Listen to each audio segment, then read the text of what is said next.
David Zaritsky for the Bond Experience. Welcome back for another discussion about the Bond community. This is where I reach out and really not only introduce individuals from the Bond community that have made a significant impact, but it's an opportunity for me to get to know them a little bit better. And I've known of Andreas Pott for a long time, but now we have him on the show. Andreas, welcome to the show. Thank you very much, David. Thank you for having me. It's my pleasure. It's my pleasure. And we have to also say that you are the president of the James Bond Club Deutschland. Some people affectionately call it the German fan club, but I mean, there's so much more to it. So let's start off with the beginning for those that don't know about you or the club. But can you tell us a little bit about the club itself? Of course. It's not so old. It's a new club we founded in 2014. Actually, as a club that comes from the other fan club in Germany, the Bond Club Germany, which was founded by Wolfgang Thürauf in the 90s, and it fell asleep for some time, and then we restarted it in 2014 as James Bond Club Germany, and we have the claim and the target to be the most successful club, James Bond Club in Germany, of course. Our claim and our target is to be the first address for the James Bond fans in Germany, and also the first address for everyone who's interested in James Bond, even media or museums or anyone who wants to do something with James Bond should ask us. We cannot do everything for ourselves, but we have contacts to bring the people together. Yeah, one of the things that I loved about, following the club and the different visuals and the videos and things like that is that you do so many incredible events. I mean, how do these events happen? How do they get inspired? Yeah, we do brainstorming about it with our board. We have 7 members in the board, different professions and different part of Bond fans interested in different kind of things, cars or locations or stars, autographs or something. And so it comes that we talk normally in the early year to what can we do this year, and there are mostly many ideas, and we do what is most realizable then. That makes sense. So this year we had John Glenn in Frankfurt. We have good contacts to some institutions like the German Film Museum in Frankfurt, and so we can do something with them together. They have a cinema there, they have the rooms there, they have an exhibition. It's a good frame for it. I saw the video that Benjamin Lin had done on that event, and I was watching it with my mouth open, just in shock, because, the one thing that I've always said, and I believe this, fans, and certainly fan clubs, do events better than anybody else because they have the passion. They know what other fans want and like, and it was so beautifully put together, and John Glenn looked so comfortable and really in his element. It was wonderful. Yes. He really did enjoy it. We could see that, and we had our singer there, and she was. John Glenn was very impressed about her, and he's such a kind gentleman, of course, and so he did the whole day from 11 in the morning to 10 in the evening without any break. That makes sense. That's fine. So we do this kind of things, and we do our traveling once a year to special locations, sometimes a bigger group, sometimes a smaller group. This year we went to Sölden. You have been there with the opening of Elements. And that was a totally organized tour. We went by bus from Germany there with the group. And other groups, other tours we do, we meet on location and do the tour there on location, like Rome or like Vienna. Wow. That's an asset we have in the club, because we have some people who are very very interested in locations and location experts, and they plan their tours.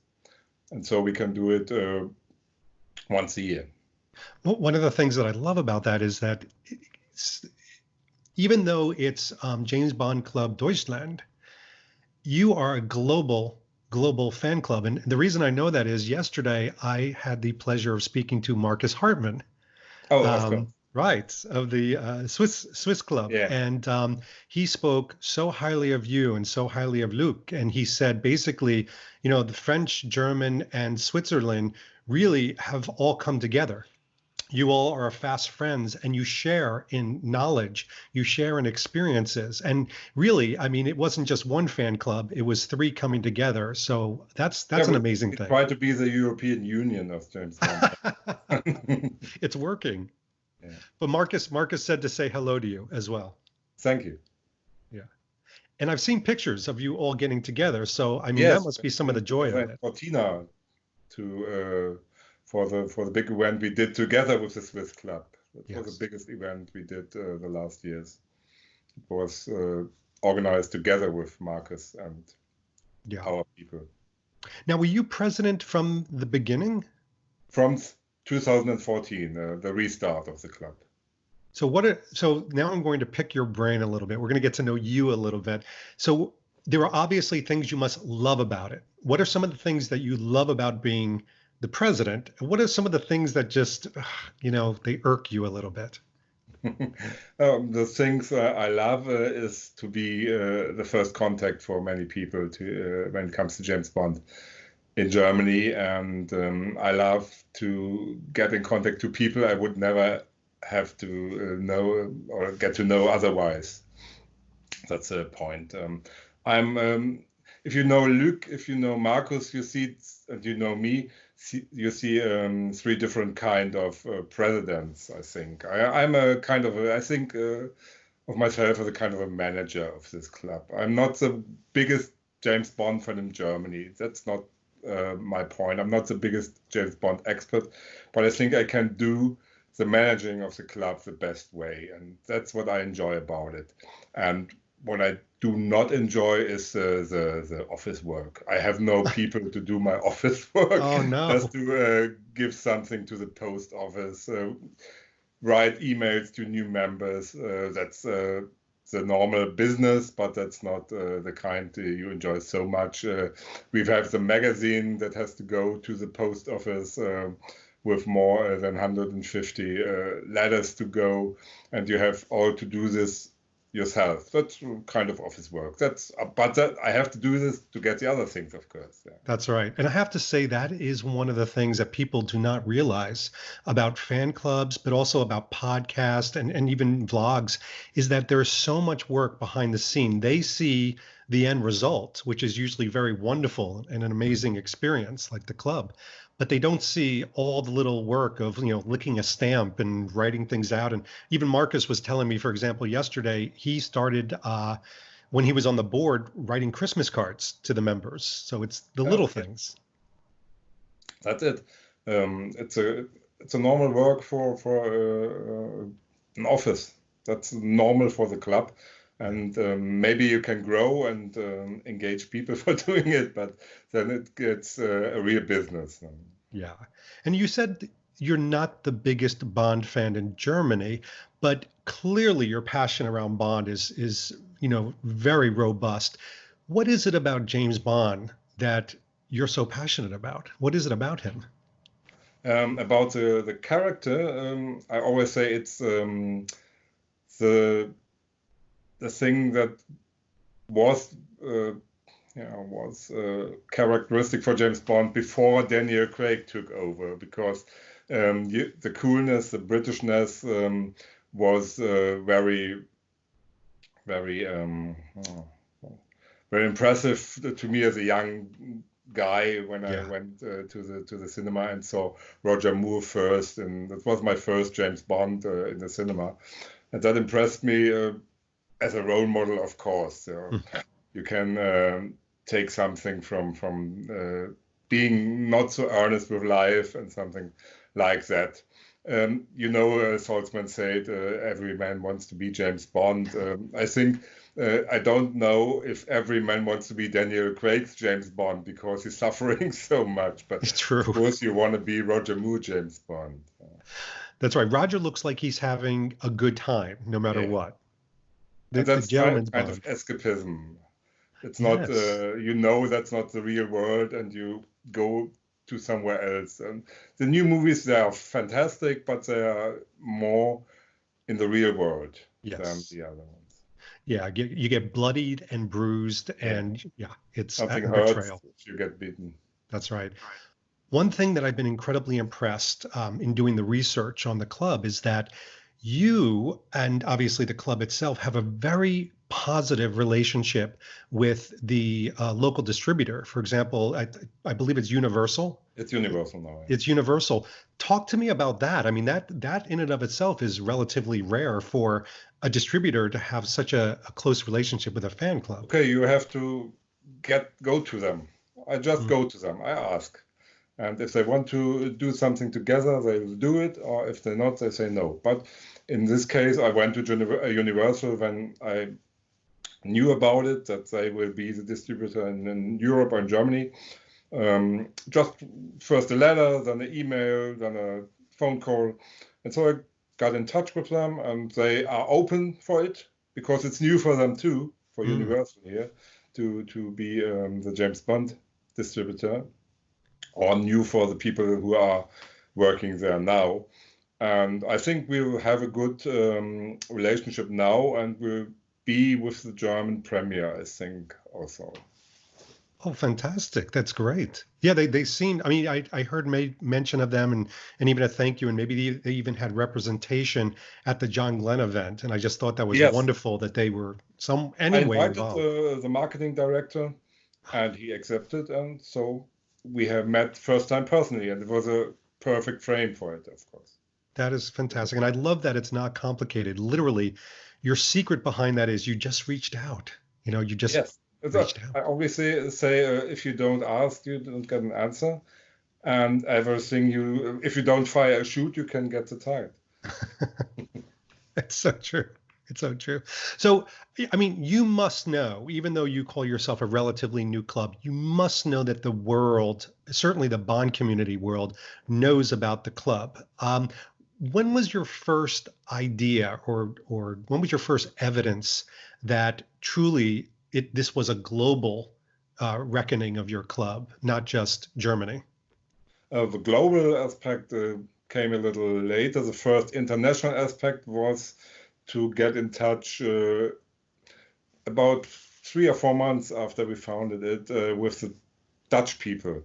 We went to Rotterdam. The Designing 007 exhibition was in Rotterdam in that year, and we wanted to go there and just talked about it on Facebook with our community, and the Dutch came. Oh yes, we are here and we can help you, and so I realized that this international. Of course, I knew Markus Hartmann from Switzerland before, because the first event, James Bond event I ever went on was a Swiss event in 2013, I think, or something. And this was also the initial for me to think about a James Bond club, because I was asked why there is no active German James Bond club, and I did not know it. So I did some research about this, and we met in Germany with some people who are the heart of the club now, and so we did it. That is fantastic. You just pulled it up by your bootstraps and went for it. I love that. And the allegedly there is a new movie coming out called No Time to Die. I'm sure you've heard. So what is the German club talking about now? Are they, obviously you mentioned a premiere. Are you doing any events around it? Do you have anything planned? We are hopeful to go to the premiere with a couple of people, more than normal. That's all I can say now. Okay. Events, maybe we have some local events, because we contact with some local cinemas where people are living and have contacted, and so we do something, a little exhibition or just to give some drinks or something to the people there. We did this with Spectre near my living space. That's Mannheim in southwest Germany. And we did it there with the cinema. They had an event with the premiere, and not more in April, because of course I want to go to London myself to see the world premiere, and I sure go to Paris with Luc to see him and his premiere. So the time when the premiere is spread up, I will be very busy, and I will be only for 2 days in Germany, I think, and maybe there will not be the big event, but we plan our tour later this year, to go to a location of No Time to Die. Maybe it's Matera from Italy, or maybe it will be Norway. We are talking about that at the moment. Fantastic. Wow, that's exciting. Yeah, and we have our General Assembly in March that will be with a Bond exhibition in a northern town of Germany. It's called Hameln. It's you don't know Hameln, I think. It's you can maybe you know the story of the rat catcher of Hameln. It's a fairy tale. Okay, that's a small town. They have a Bond exhibition of Siegfried Tesche there. You know him, maybe is a big Bond expert in Germany too. And we do the assembly there and have to talk about No Time to Die there, of course. Wow. But that's all we plan at the moment. But sometimes it comes very quickly. If yes. And I foresee that happening within the last month and a half leading up to the movie. There's going to be all of a sudden these events and things to do. I hope the media will come back, because in Spectre, the media was very interested in the club, and I did a lot of interviews on TV and the radio. And they came very early. When they started back with Spectre in January, filming in Austria, the media came to us. And this time, I think, with No Time to Die, they are not so aware of it, because it's more far away. It was in Italy, of course, but Jamaica is far away. And maybe when the movie comes near, the film comes near, they will realize that there will be a new Bond film, and we have to do something in the press about it. Yeah. No, that's great. That's fantastic. So, all right, with your patience, I want to play a little game, if you don't mind. And it's a simple one, but imagine, if you will, it's Saturday morning and your phone rings, and you don't recognize the number, but you pick it up anyway. And on the other end is a senior level executive from Eon. And they say, Andreas, you don't know, but we are huge fans of your club and what you've done. And we've been watching from afar. And as a gift to you, we are going to gift you any Bond experience that you want. It could be to be an extra in the film. It could be to fly from a hang glider with a cigar in your mouth. It could be to travel the world for a year like James Bond. It doesn't matter. No experience is too big or too small. What is the experience that you choose? I think I would choose to be assistant on the next production of the next James Bond movie. Ooh. Assistant to the director, maybe, assistant to the production, to do something directly with the production, and to be there when they shoot it actually, and not only one scene, but the whole movie. I love that. I mean, to get behind the scenes, but also to be a part of the engine, the machine that creates these. I want to know how it's done. Yes. Oh my gosh, that would be amazing to do. Wow. I love it. That's one of the best ones I've heard. I've heard a lot of different ones, but that's one of the best ones. I did not think about it. That's the one I would do. That's good. That's good. The first choice, of course. Well, hopefully they're listening. You never know. Andreas, thank you so much for coming on the show. We are going to put all the links below to the club and where they can find you and research and things like that. But again, thank you so much for spending the time with us today. It was my pleasure, David. It was a great pleasure. Thank you for your time. And I hope we'll meet in person once. I'm looking forward to it. And I know we will. I'm sure our paths will cross hopefully soon. Yes. Thank you very much. You're welcome. This has been Andreas and, of course, David Zaritsky for the Bond Experience, and we'll see you real soon. Take care. Thanks for watching this episode. If you want to be up on the latest from the Bond experience, just click on this subscribe and subscribe to our channel. You're going to get all the latest and greatest information, plus some exclusive content. And by the way, speaking of content, here's something especially for you, just because we know you. Talk to you soon.